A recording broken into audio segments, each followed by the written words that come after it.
Blog Talk Radio.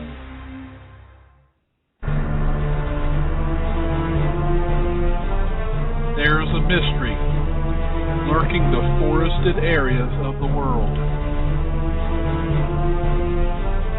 Many have seen something, but what is it? Are they seeing known animals? They claim they walk upright, like a human. There are so many eyewitnesses. Can they all be wrong? Is someone just playing a trick on people? Or is it possible a large bipedal being could exist in the forests of the world? You have a decision to make. Do you believe it exists? These are the topics we discuss on Sasquatch Watch Radio.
Welcome everyone to another episode of Sasquatch Watch Radio. Today is August 27th, 2013.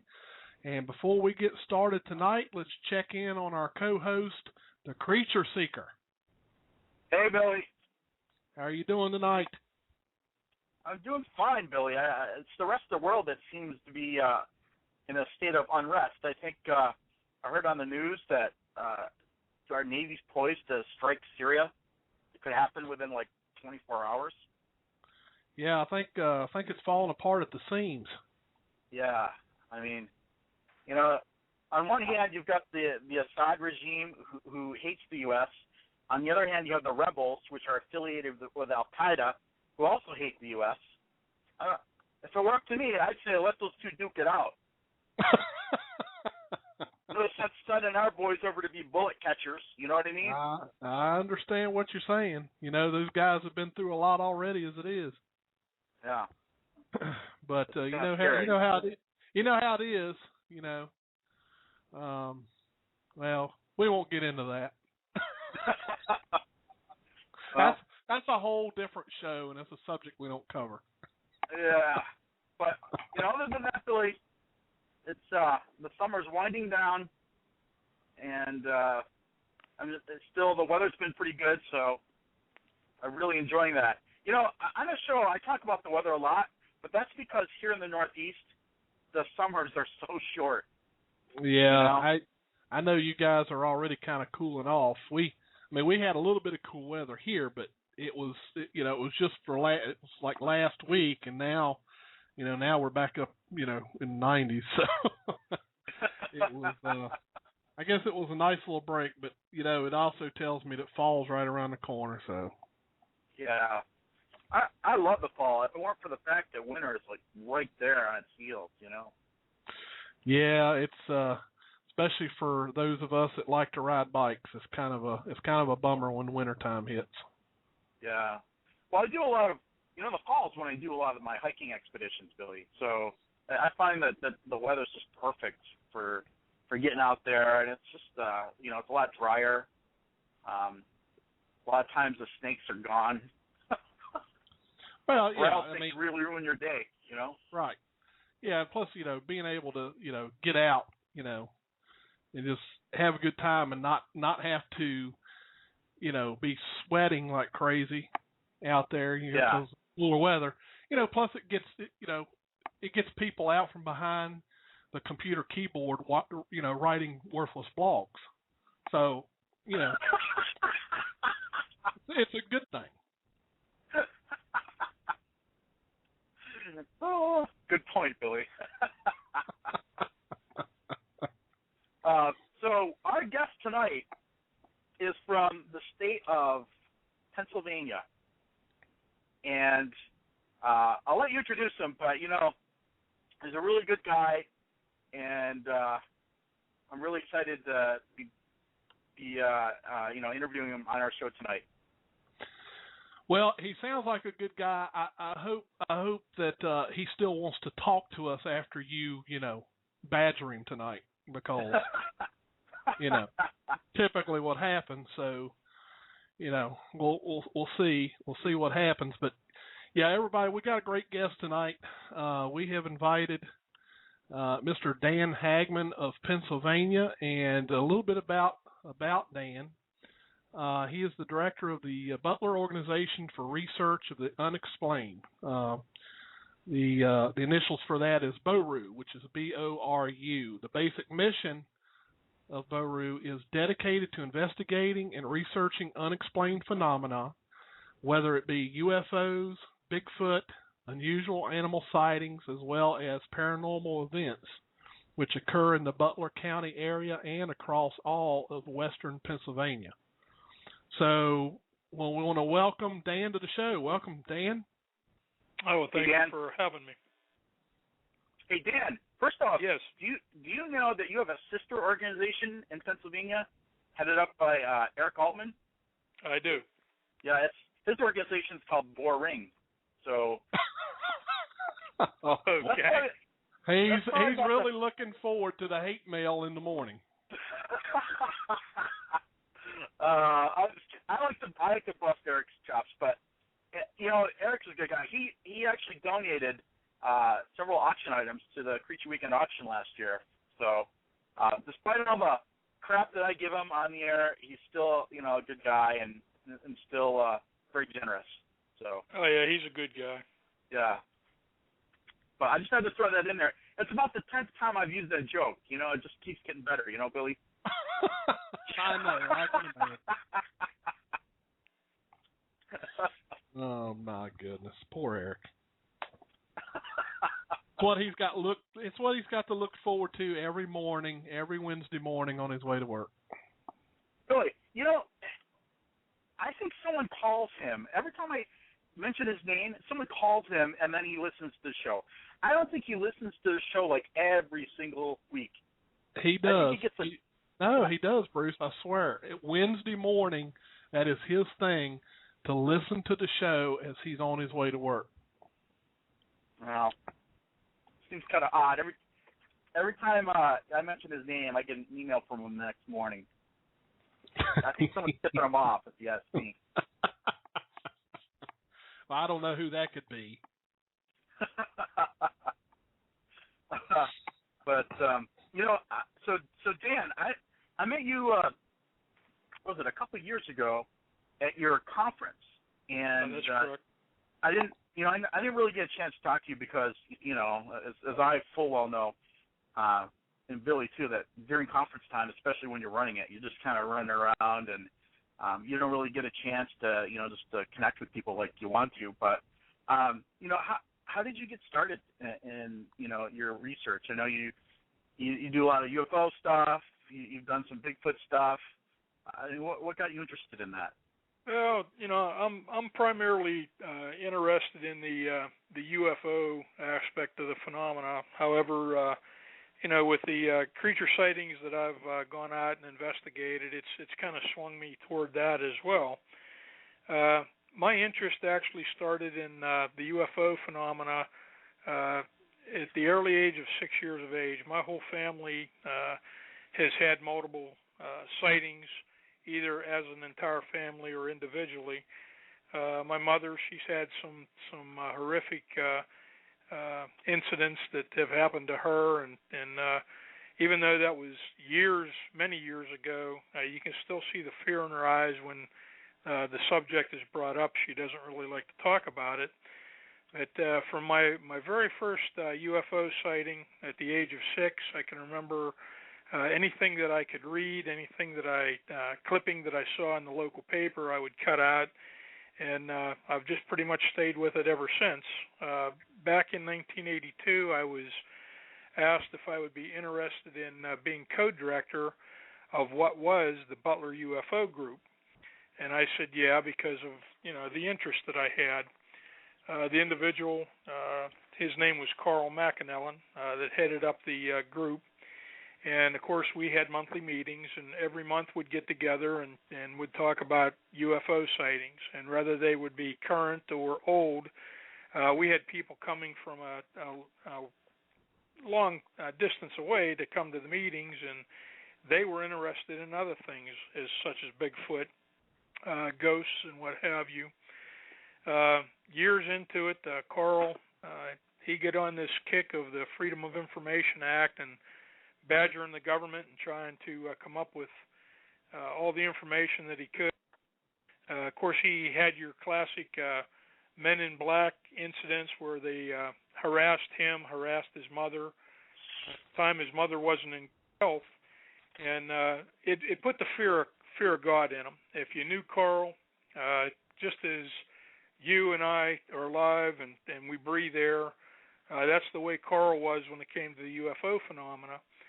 And he basically came to me. He had all his files with him, and he said, look, I'm getting out of this. If you want to take over the group and keep it running, you're more than welcome. If not, it's done as of right now. I want nothing to do with it from this day forward.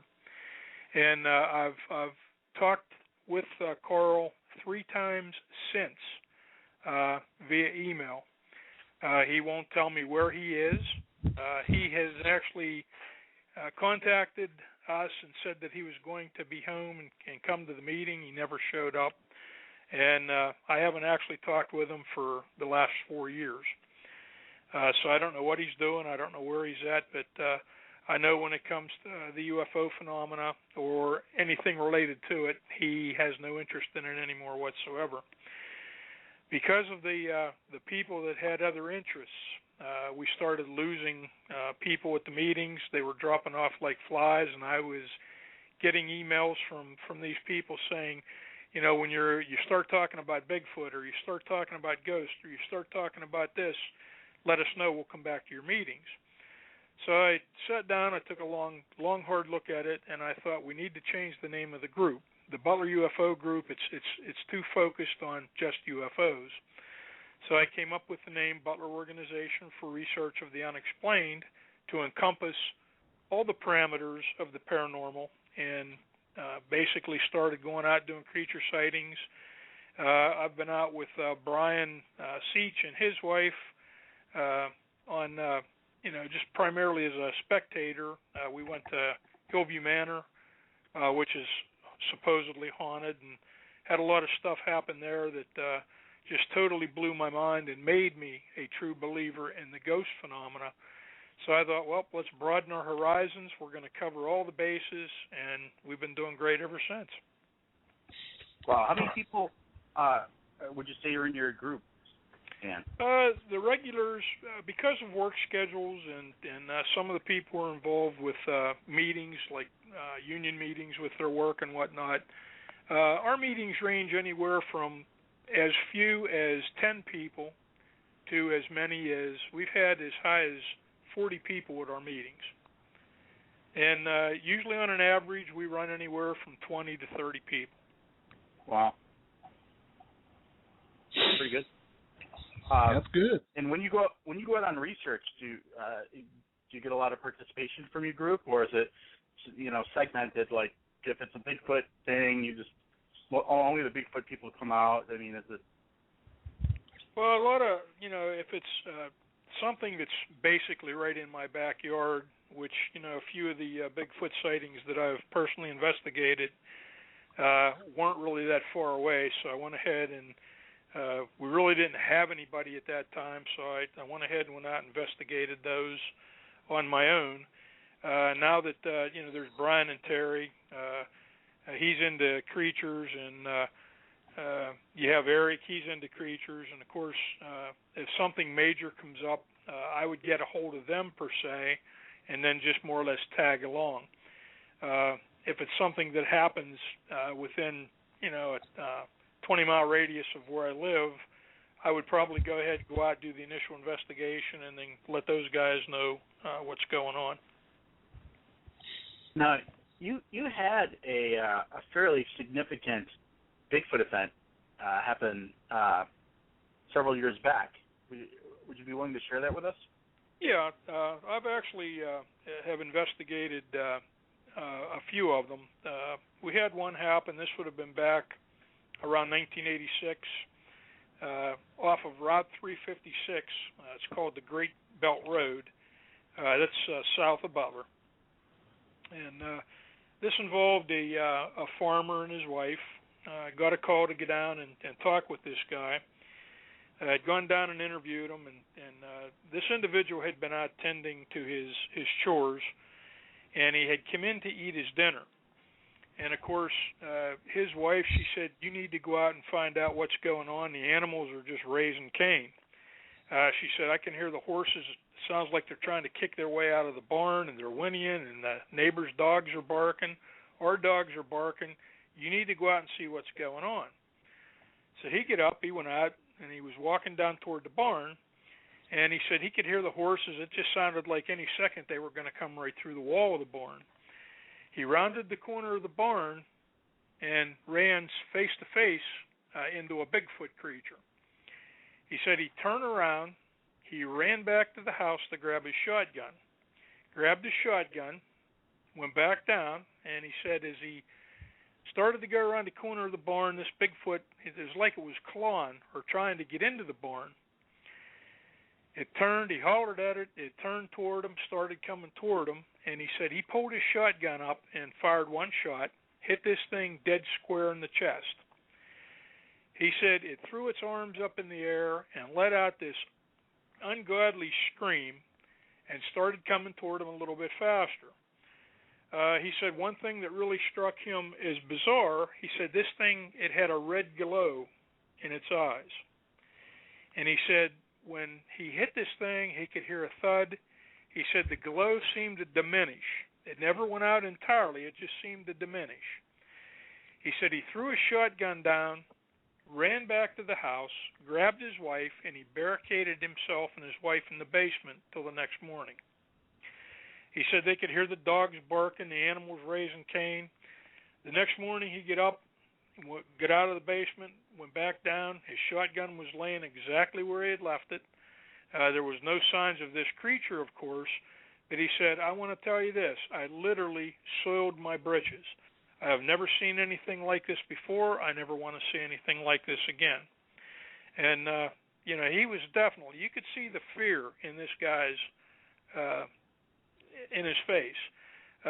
Very large individual, heavy set, big burly guy that you would think wouldn't be afraid of anything. But you could clearly see the fear in his eyes when he was talking about this encounter that he had. Do you know if he looked for like footprints or blood or I quite frequently, Dan, I hear people say that the witness told them that they shot this creature point blank range and it just kept coming or it didn't go down. Was there any evidence of that at the scene? Did the witness say, oh yeah, there was some blood or anything? We looked. The ground was very, very hard, so there wasn't any signs of any footprints. You could tell where the soil was scuffled a little bit.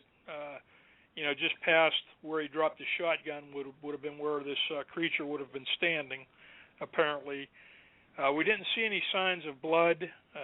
I looked at the barn. You could see that there weren't deep gouges that you would associate like a bear clawing at something. It definitely was not a bear. He said this thing, was hairy, very, very muscular. He said it was probably at least 10 foot tall. And he said he just literally would not want to tangle with it. He said, I knew I pissed it off when excuse the language, but he knew he made it mad when he shot it. And he said when it kept coming, and it started coming at him very quickly, that's when he decided to throw a shotgun down and run. Wow. Wow. Now we've got one question from Ramble X1. Wants to know, Dan, have you had any Bigfoot sightings yourself, or have any recordings, audio or visual? I other than trace evidence, I've got a few castings of the footprints. I've got some recordings, but not recordings that I myself had recorded. These are recordings that either had been copies that had been given to me, or things that I have downloaded off the net from other investigators. Okay. All right. So here's a question for you, Dan. Another thing we hear about, and Billy can attest to this too, is this phenomena of glowing eyes. Now, generally, with an animal, it doesn't. Their eyes don't glow until it reflects light, usually from a flashlight or the moon. But quite frequently, you hear people describe glowing eyes, and they're usually glowing red eyes. What's your take on that? Does that suggest that these creatures may not be animals, or there might be something else? Well, in the back of my mind, like I said, I basically view it with an open mind. I don't discredit anyone, because until you have ironclad proof, you just don't know. If you go out on enough investigations, you can generally get a feel that people were, BSing you or pulling the wool over your eyes. This guy definitely was not. As far as the glow in the eyes, the first thing that came to mind was, mechanical. Is it something that's mechanical? But that would be the only explanation that I would have or could think of, because definitely these things are very elusive. And until we actually catch one or find the remaining one and have a chance to examine it from top to bottom, inside and out, all we can do is really speculate. Very true. Very true. Now, about the footprints and things, I think this is what Ramble X1 is asking. He was asking, I guess, about the footprints and things that you have found. Were they large Bigfoot, or were they like smaller type prints with like maybe juveniles or youth? Extremely large. I would say that these would have had to have been, possibly adult Sasquatch. Extremely large foot impressions. Okay. When you say extremely large, what are we talking? 14 inch, 15 inch? I'd say I don't have the one in front of me. I probably should have got it out, and I could have measured it. But I'm going to say it's at least 15, 16 inches from toe to heel. Wow. Okay. That's big enough. That's a pretty decent size. Dan, have you down in the Marionville area? Seems to have a lot of activity. Have you ever done any research down in that area? Marionville, we get calls, UFO activity. As far as creature sightings, I really don't get anything out of that area. But we do get a lot of UFO reports. All right. I think we have a question in the chat room, Billy. Ramble X1 asked another question. Where you found the prints, I assume, was this Bigfoot alone? Did you find any other size prints along with those that you casted?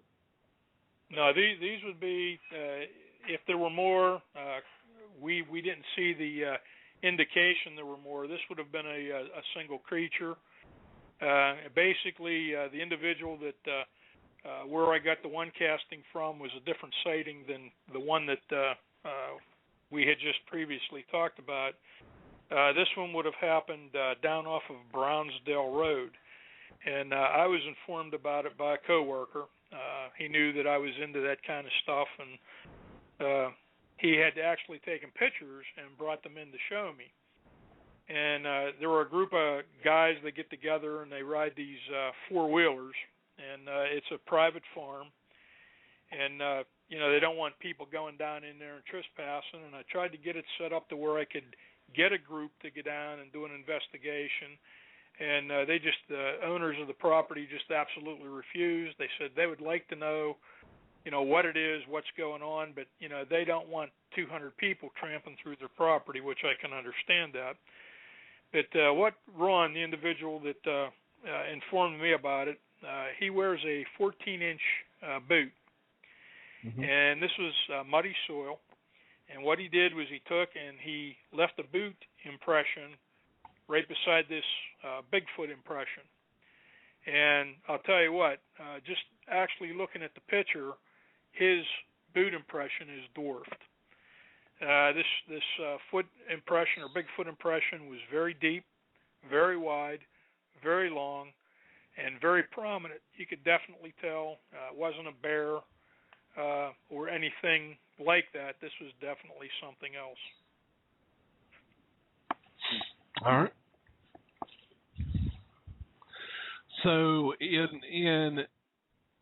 you have, what is the most, because you've been doing this for a while. I mean, you mentioned that one Bigfoot encounter from way back, like in the 80s.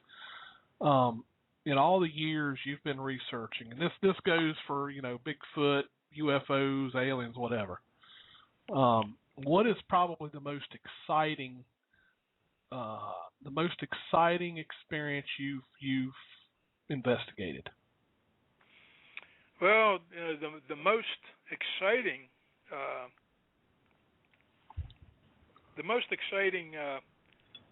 investigation would have been a personal experience I had. This would have been back in 1982, which was a UFO sighting. If you want me to go ahead and talk about that, I'll be more than happy to. But I have to say, over all the years that I've investigated either creature or UFO sightings, this particular UFO sighting to me was the most exciting out of all of them.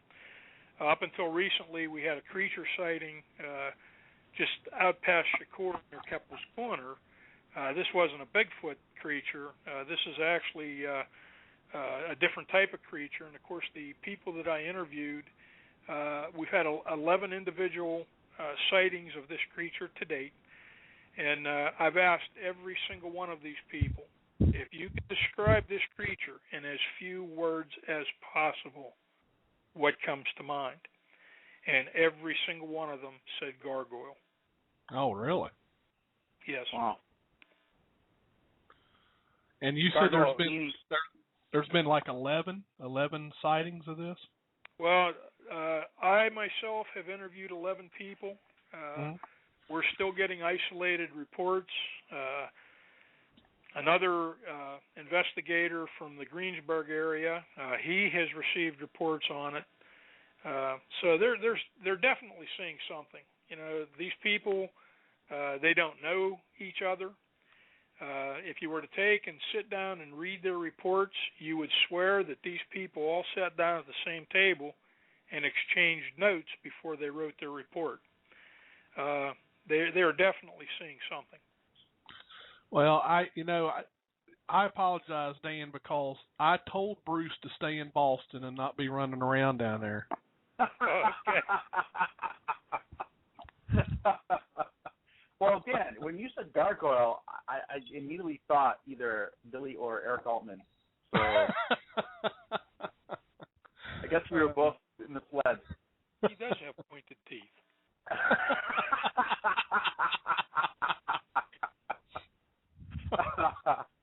You know who has gargoyle heat? Dave Rupert.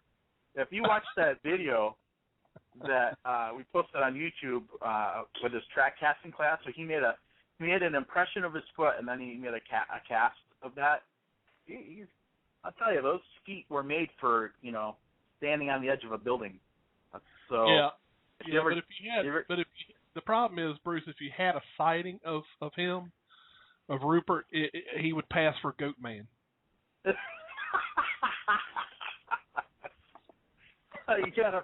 You got a point there.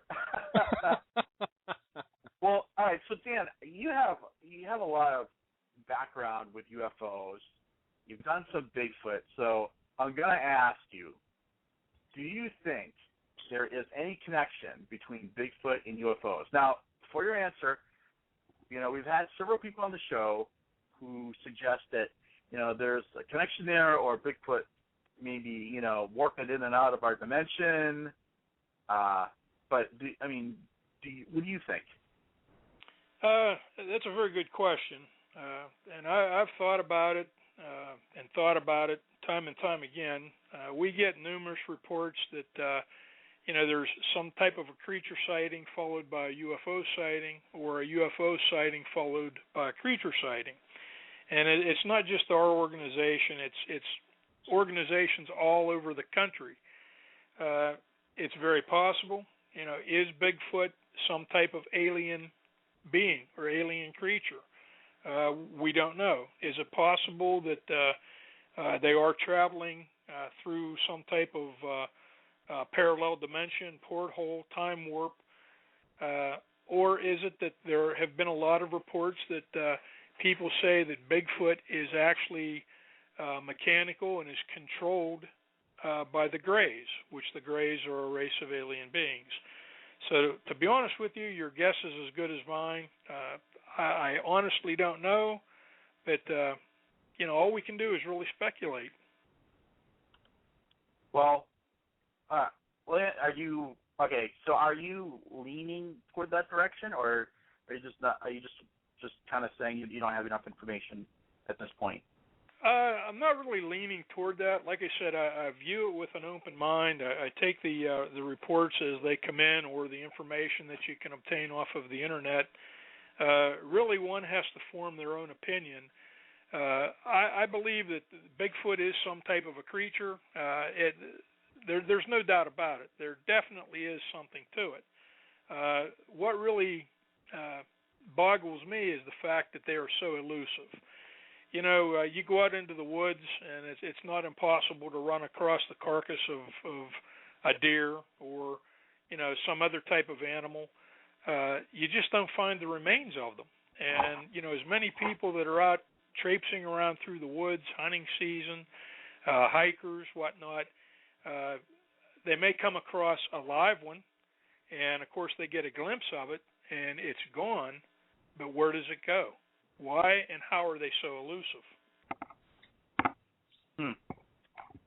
Well, is it possible, Dan, that, there's just so few of them?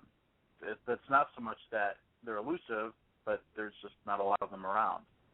Well, I have to say, I really don't believe that, because the fact that these things are being seen all over the world, worldwide. And of course, every race, they have their own special name for it. The skunk ape, Sasquatch, the abominable snowman, and so on and so on. I'd say there are more than just a few. Yeah, I have to agree with him there, Bruce. I mean, there's sightings in just about every state. With the exception of a couple, I believe. But I know there was a number tossed out there long ago by Rene Dahinden, and I think he was saying around 2,000. But I think even that number sounds a little low to me. So you think there's a lot more than 2,000? Either that or we've got a lot of misidentifications going on. Well, really, it's tough to have an accurate census of these creatures when they're warping in and out of our dimension so often. All right, don't make fun, Bruce. Now don't make fun. The next time you're out in the woods, something might run into you out of nowhere.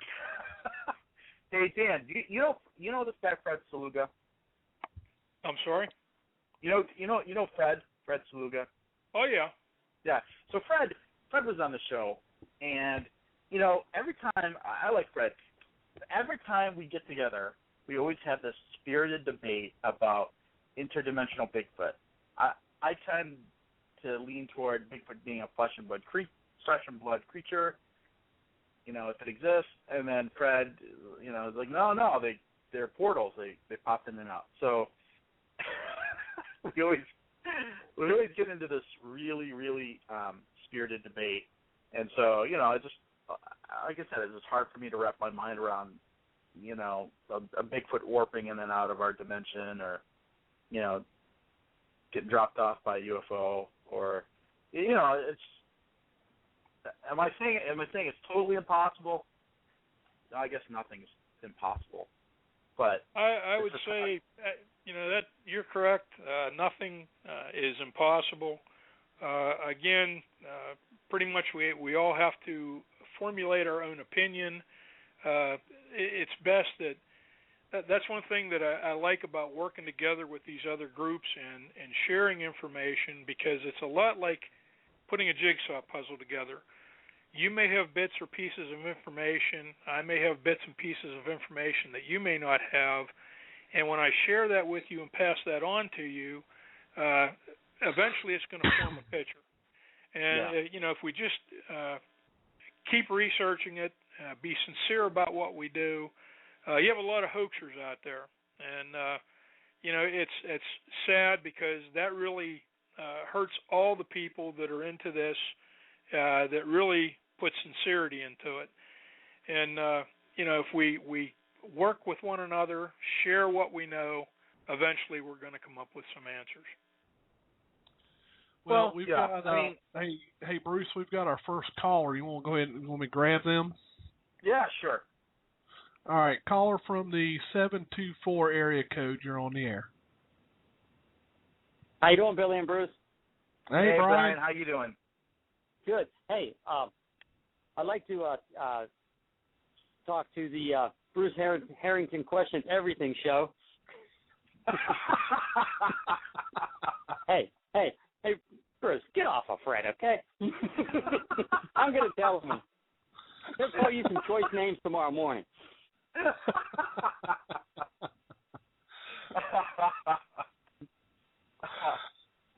Well, Brian, the reason I called in, I just wanted to say, how you doing today, Dan?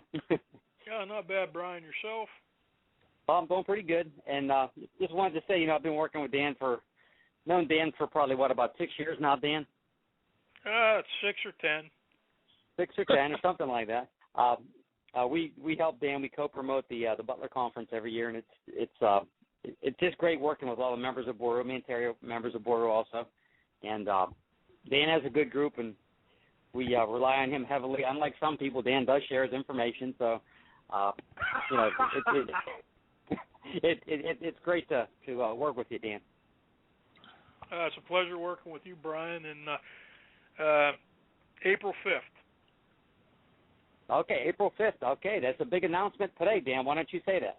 Tell them what it is. That will be our next annual paranormal conference. Will be April 5th of 2014. Wow. And one of our featured speakers will be Dr. Paul Johnson. He's been a long-time UFO and Bigfoot researcher. He rarely speaks at any conferences, but he'll be speaking at ours, and that's a pretty big deal. So anyone in the general area of Lindora, please come out. Butler, PA. So, Brian, let me guess. He's going to be talking about interdimensional Bigfoot? No, Paul will probably be talking about UFO and Bigfoot sightings, and he will probably mention his quantum theory, Bruce. All right, well, I'm looking forward to that. I hope you can make it, Bruce. I hope you're not going to Chautauqua or wherever that is, and hopefully you can come up for that. Well, I'll have to look at my schedule, Brian. I'm dodging interdimensional Bigfoot, so it's. No. To tell you the truth, Brian, he's probably in the Caribbean that week. Probably. Well, hey, he can just work from the Caribbean to Butler. There's nothing wrong with that. Yeah, yep. Sure. I think they'll show you. They'll actually show you they have an entrance to the Stargate over there. But like Dan says, I think that Dan and I, we work with a lot of different groups, a lot of different people, and we like to share ideas, share theories, And as long as we're not out there bashing each other, that's great. I mean, there's too many people in this field, as you guys both know, too well. People just want to jump on you if it doesn't fit what they believe, and we try not to do that here in Pennsylvania too much. We think we're pretty good at it, basically. Now Ohio, that's something different. well, Brian, I do the opposite of that on the show, so I disagree. One of the things we like to do is we like to bash people on the show. So all the blogs are saying, Bruce. That's right. Bigfoot Terry's a big stick. But Brian, you have to admit, right? You've been on our show. I give the guests, I give them some hard questions, but ultimately, I'm fair. I think I'm fair with all the guests. Oh yeah, you are. And like you said, Bruce, you would change your mind. You just said you just want to see evidence, and there's nothing wrong with that. I mean, that's kind of the way everything should be, Sure. I just until we get that evidence, any one of us could be right. It's inconclusive. Mm-hmm. But the big question is, what's that? The big question is, I know you worked with Dan, and it's probably great, but Dan, what's it like working with Brian Seach, for crying out loud? I'm sorry? I asked what it was like working with Brian Seach. Is he a nut or what? Well, I'll tell you what, we're all a little crazy. We have to be. You're right, Dan. No, Brian, him and Terry, his wife, they're a great couple. They're very sincere about what they do, and I enjoy being with Brian and Terry, and it's what it's all about. You got to work together, and even if you have disagreements, everyone's entitled to their own opinion, but that's what's so beautiful about it. This person may not believe, this person might question it. Bottom line is, until we have conclusive proof, no one can be right for sure. Yeah. Mm-hmm. Right. No experts, unlike some people think they are. Yeah. Yeah. Well, we won't get into that, but. Dan, let me ask you a question. What do you think sort of the current state of Bigfooting and some of the disagreements that are going on in the community? I noticed that you tend to stay out of the fray a lot, and is it just? Have you ever been criticized for the way you conduct your research? A lot. Everybody that is out investigating, they want that golden rod. They want that notoriety. There are too many investigators that are in it not for the investigation of it, but to generate income from it. And I feel that's sad. That's wrong. If you look at this as a science, you have to work together. You have to promote what you do, and you have to share your findings. And there are a lot of people out there that, they're going to discredit you to make themselves look good. And I feel that's a travesty. It's just wrong. It's wrong. Well, Dan, you run a conference. One thing's for sure. You're not the first person I've heard say that. And, I always thought that was only in the field of Bigfoot research, but I've learned here over the years that it happens in every field, ghost, UFOs, whatever. Every field, guys. Me and Terry, we've been in all the fields. We still are in all the fields. It's the same thing. I really thought that Bigfooting would have been different, but in the last maybe 3 years, it's kind of gone downhill. I think even like a show like Finding Bigfoot does probably actually got worse since Finding Bigfoot's been on, to be brutally honest with you. Well, one thing's for sure. Finding Bigfoot has accomplished one thing, and that one thing is people are going out, they're mimicking what they're doing on Finding Bigfoot, and then the neighbor hears it, and then they report it. Yeah, that's one You're thing. Right. It's one thing that's being accomplished is, a lot of, they're out there beating on trees and hollering into the woods, and then the neighbor is like, oh, what was that? I don't know. Let's call it in. Yep. But thank God we got that new show on that brings credibility to everything. And yes, I am talking about mountain monsters. Oh yeah. I mean, that's the answer. I say answer sarcastically, everybody, so don't take me for it's sarcastic, guys. Well, that's the answer, Brian. These guys are going to get a body, whether it's one of them, shooting over each other's head with shotguns or whatever. Well, one of the interesting things about that show, if you stop it at the very end, it will say no animal was hunted or harmed during the making of this series. You look at it at the very end, stop it, and it'll tell you right there. So what does that tell you? Not. But hey, that being said, guys, I love to spend some time with Huckleberry and them guys because I really think, as far as hunting regular animals, they're probably top notch. To be honest with you, you just can't attract Mothman with the torch and put them in a bug zapper. But other than that, I think they're doing pretty good. Well, Brian, you hang out with Dave Rupert, and Dave Rupert is like the 6th member of Mountain Monsters who didn't make it on the show.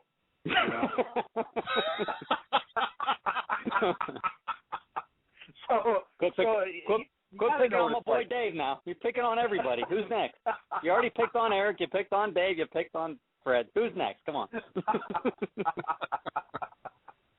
Hey, Bruce, my cat's in the kitchen if you want to go kick it across the room if you want. Oh, come on, Brian. Come on. I'm just teasing, guys. Hey, I really enjoy your show, guys. And, keep up the good work. I'm going to get off, let somebody else get on. And thanks for that date, Dan, April 5th. We'll put it on we'll start putting it on, advertising it tomorrow, bud. Hey, you hexed me, by the way.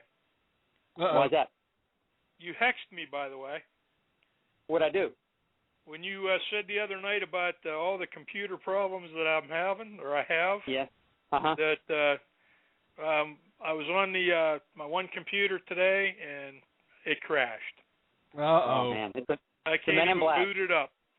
So I'm going to have some work ahead of me. Tim and John Frick. Brian, put that witchcraft book away. I told you not to do them spells. Don't tell anybody. All right, you guys have a great night, guys. Hey, thanks for taking my call, man. All right, good night. Good night. Dan, you run a conference, so let me ask you this. There seems to be this prevailing theory out there that people who run Bigfoot conferences make millions of dollars. Can you describe like the untold wealth that comes from running a conference? Well, there are some folks out there that obviously are making profit by what they do. I know I've heard Brian say that some of these conferences, I believe I heard him say one time to get in it was $50 at the door. I've been to a few where I've paid $35, $45, and the house was packed. They have a big draw. Our conferences, we average 200 plus people that come through the door. I charge $10. Where are you going to go and listen to 5 guest speakers? We have door prizes and raffles. It's just a good day for $10. And I could say, well, hey, we need to make profit. Let's raise the price and charge people $20 at the door. I won't do it. I'm not in it for the money. I'm in it for the knowledge. And it's just sad that there aren't more people out there that are like that. I certainly can understand, there's a major expense. It is very costly to put these things together. And, of course, the last thing you want to do is have one of these events and then walk away in the hole. By the great grace of God, we've been very fortunate that we've at least broke even. We've made a little bit of profit, which the profit that we make, we put into the next annual event that we have. And as long as we make profit, we'll continue to have these things as long as people are willing to come. The economy is such that I think if I were to raise my prices to $20 at the door, I would have a lot less of a turnout. People have generated interest. It's obvious they keep coming back. would love the numbers to grow. I'd like to max out the hall. It can hold up to 500 people, but I'm happy if we get 200 people through the front door. Wow. I was there at the conference a couple of years back, and it seemed pretty well attended, Dan. I didn't do a head count, but there were a lot of people there. I think the largest turnout that we've had was like 297 people, and we were hoping for 400, but I was very happy with the turnout that we had. And of course, you have to take into consideration when we have this event, other events that are going on around the community or other areas. Weather plays a factor. There's a lot of things that you have to look at as to why you may not have a lot of people turn out to your event.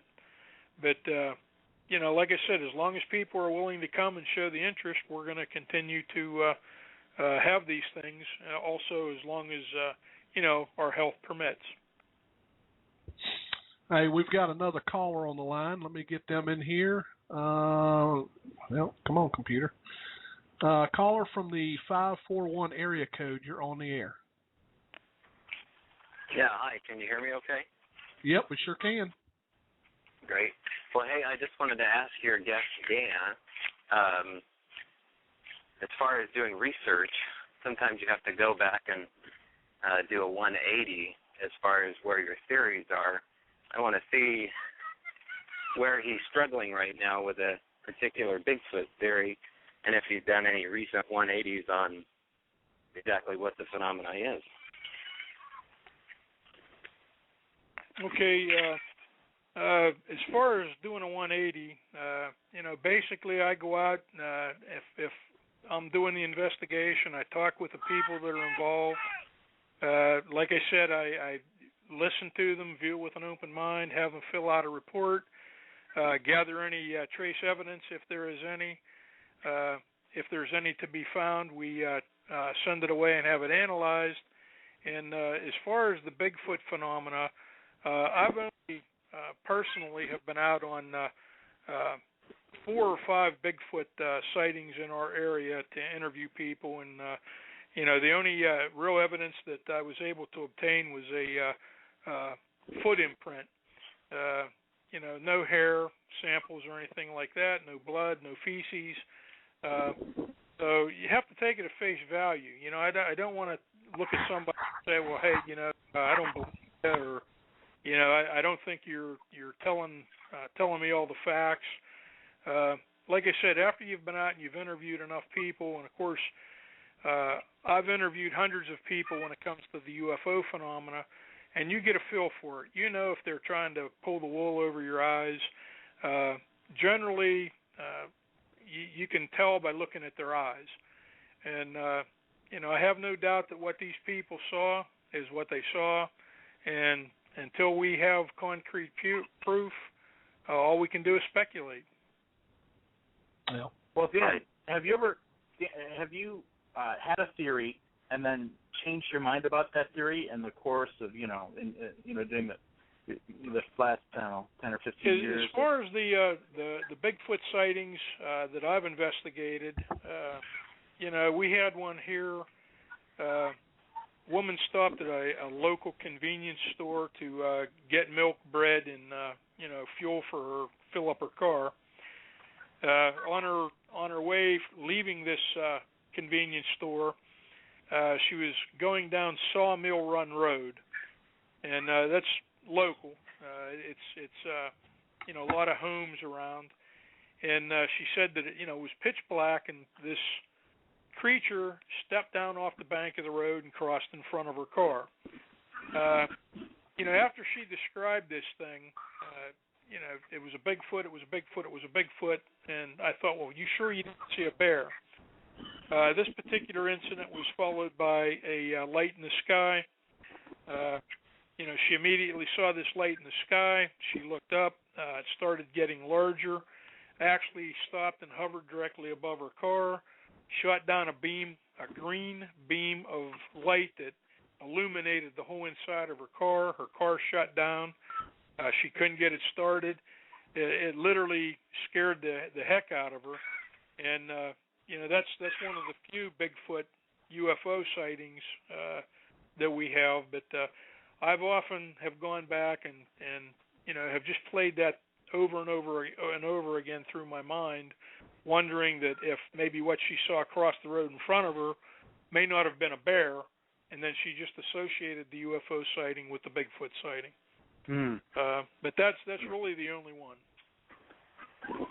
Right, and that was more in the lines of the question I had for you as far as theorizing exactly who they are, where they come from, and being so uncomfortable where the evidence leads you that it's hard to admit to yourself that you're secretly doing these 180s all the time. At least I find myself doing that, and your research starts to lean towards a certain direction because we have a bias now on what we think is perhaps going on.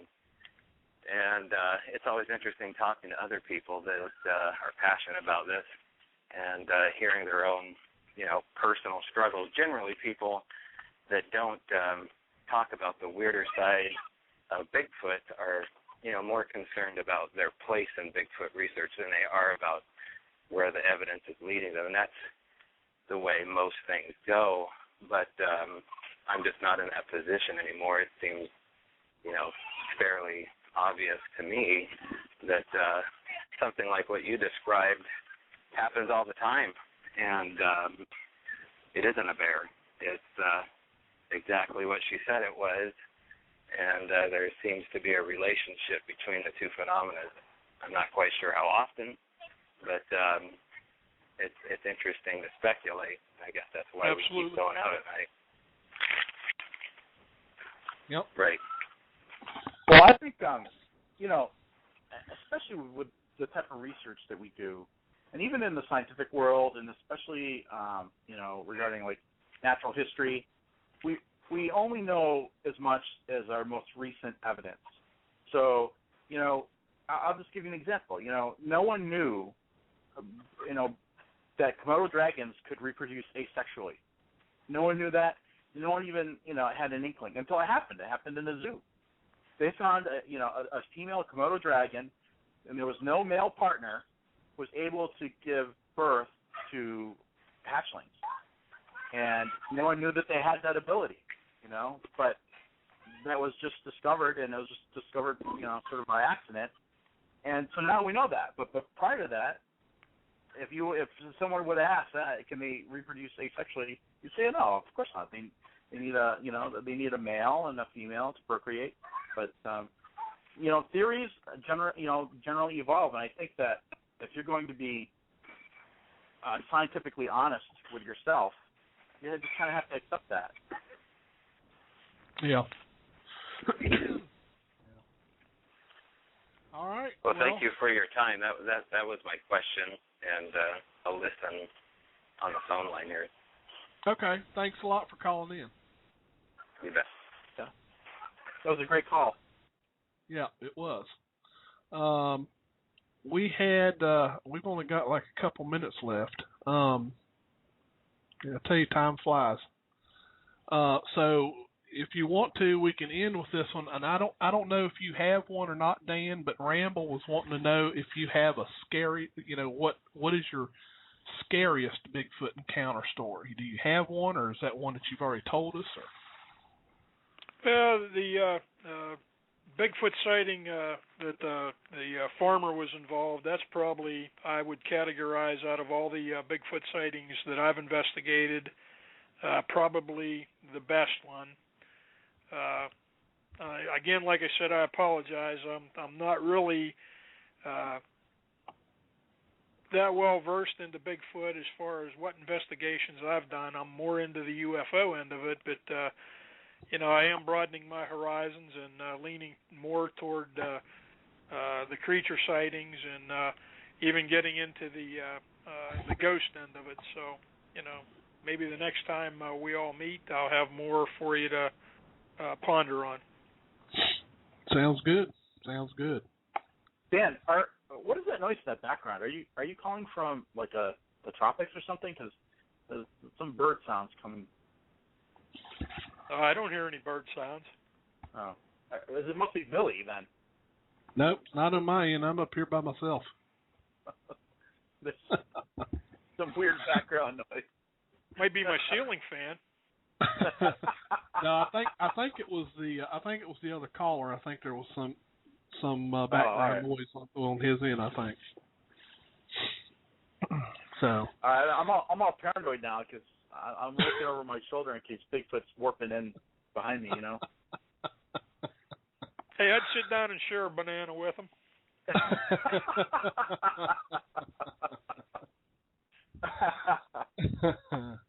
Well, again, so next year's conference is April 5th, which is what is that, a Saturday? That's on a Saturday. Okay, and that's going to be held in Linwood. It's in Lindora, PA, at the Tanglewood Senior Center. Oh, okay. And do you want to give the URL for your site, Dan? It's www.boru-ufo.com. And people can go to your site, and you'll have up-to-date information about the conference in April? We will. Unfortunately, that's what I was trying to do today when my system crashed. So I have to recover the files off of the hard drive, and that'll be forthcoming. I'll hopefully have it up by the end of the week. Well, you can blame it on Brian for. Yeah, he hexed me. I owe him one. You.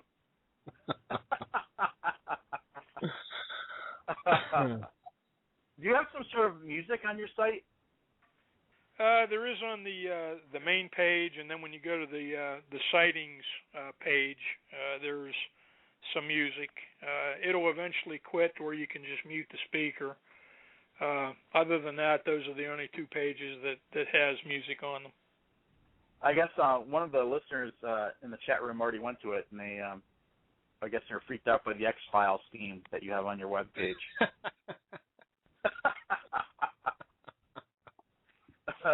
I tell you what, I miss that show. I loved watching that show. That was a great show. Yeah, it was a good one. Every time they bring out a good show, they get rid of it. I liked watching Lost, got rid of that. Fringe, get rid of that. I'm like, come on, man. Well, we ought to try working on Blog Talk Radio. We should try to start our own internet TV and have sci-fi on it.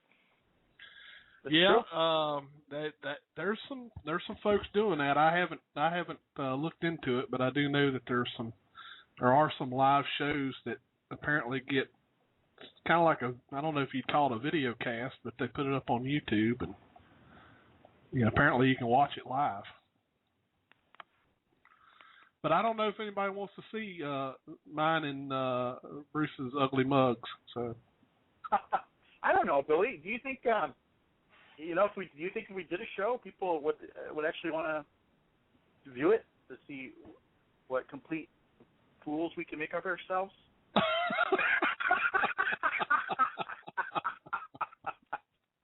Hey, you never know. That might be something that would take off and go, You never know. Just being able to listen, you'd be able to view it, Right. Yeah. See you guys sitting behind a desk at a microphone. Well, on second thought, maybe I'll scratch that then.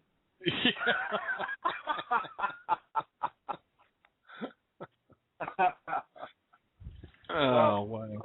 Yeah, it's been a real pleasure having you on the show. It's been a pleasure. I really enjoyed it. Thank you for having me, and I'd like to do it again sometime. Well, we may very well have you back on the show. Now, I'm sure when you got invited to the show, people were kind of saying to you, hey, these guys are, you may want to rethink coming on the show because these guys are a little bit wacky and, hard on the guests. But it wasn't that bad, was it? No, I don't think you guys were hard on the guests at all. All right. Well, you might want to tell Fred Saluga. Actually, our monthly meeting is tomorrow evening, and if Fred shows up, I'll give him a needle for you. There you go. Okay.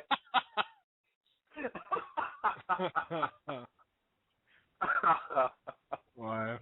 Wow. Well, thanks a lot, Dan. We really do appreciate it. Thanks a lot for taking time out of your day. I hope I wasn't too boring. No, not at all. Hope you didn't lose any ratings. Well, nope, we love the stories. Yeah, we do. Those stories are great. Well, enjoyed you having me on, and you guys take care. God bless. Keep in touch, and don't forget, let's share our findings and, bring the information to the public. They have a right to know. Yep. I agree. That's right. Thanks. Thank you, Dan. Appreciate it. Thank you very much.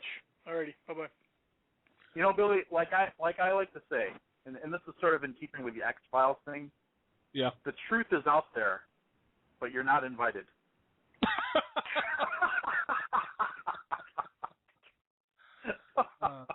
And it darn sure ain't found on a blog.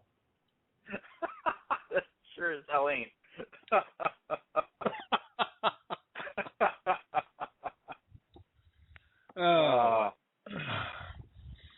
Well, we've wrapped up another one, Bruce.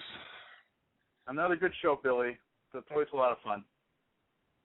So, do we have any other smart aleck remarks we want to make before we cut this show off? Me, Billy? I don't make smart aleck remarks. I think I get a bum rap on the show as being the bad guy. I have some hard questions, but that's part of the course. Right. It's just it's the way the things are in the field of Bigfootery. That's right. Oh, gotta take it as you give it. It's just that's right. Continue to make your millions, and on your conferences, that's just right. Make sure you share it with the rest of us. Yeah, I'll be right up there with Bill Gates after the next conference. Jesus.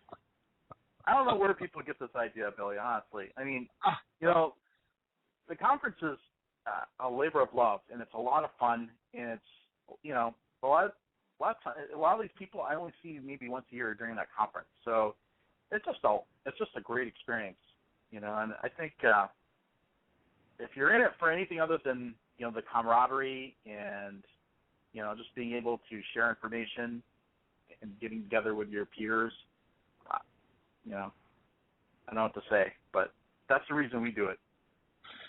Yeah, I know. But it's hard for folks to, certain folks to understand that. Yeah. I think there's still a lot of good people. There's still a lot of good researchers out there that have their heart in the right place for it. I agree with you, Billy. It's just a matter of finding them. Yep. Yep. You got it. All right. Well, Bruce, I think we'll cut this thing off for the night, and we want to thank everyone for tuning in tonight. Next week is sure to be another interesting show. A little teaser. Next week might get a little interesting. We're going to cover some probably controversial subjects, as well as, for those who may not be aware of some of the recent activities in the field of Bigfoot research. Some of that's going to be covered next Tuesday night, 9 p.m. Eastern, so you may want to tune in to hear some stories. That's going to be... Get ready for the hate mail, Billy, because that's going to be an interesting show. There will be some hate mail generated from next week's show, so it's a little bit of a teaser. It most certainly, I will admit that it's not a it's not a drama show in by no means, but it's certainly going to cover a pretty controversial subject, especially to some people. So well. I just want to add too, Billy, that if you're not really into this 24/7, you really don't know about all the crap that goes on. And so we did the legwork for our listeners. We actually are bringing all the details to light for them and presenting what actually happened from the horse's mouth. So All they got to do is listen to the show, and then they'll be well versed in what's been going on. Exactly. Exactly. So until next Tuesday night at 9 p.m. Eastern, everyone have a great week. Enjoy the summer while it lasts, and we'll see you next time around. Good night, everybody. Good night, everyone.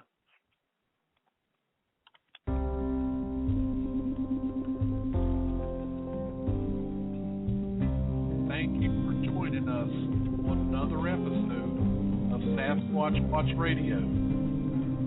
Remember to join us again next Tuesday night at 9 p.m. Eastern. We appreciate every one of our listeners. Thank you so much for being here.